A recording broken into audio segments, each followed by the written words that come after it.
Thank you for that question.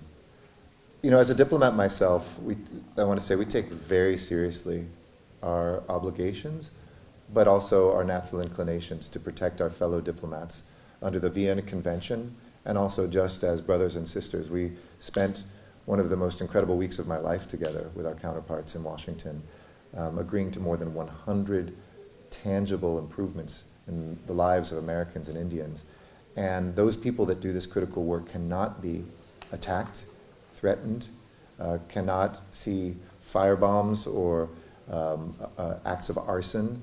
The places that they go and work, they are people with families, they are individuals, and we will do everything we can under the law in the United States to protect them.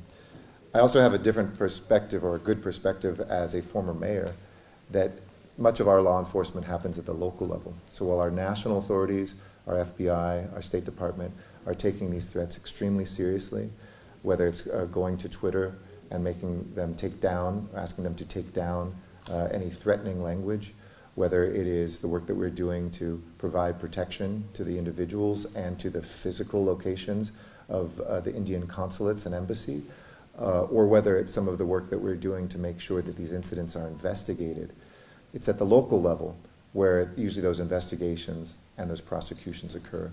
And I hope that in the case of San Francisco, where we did see a second physical act, it's one thing to say ideas. It's another thing when you threaten people, throw gasoline or incendiary devices into an area.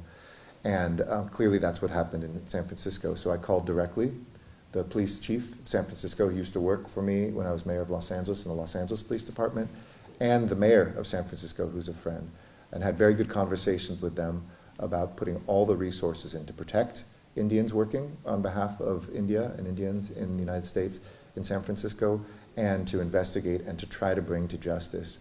When this happened earlier, people were masked up. It was very difficult to find out their identities, but we will leave no stone unturned. We will have no resource that we won't apply in order to make sure that this violence stops and that people pay the price. And I think the best incentive to prevent future violence is for people to know that there are consequences to these acts. So we are very focused on this. I just actually came from an interaction with the State Department on this just before.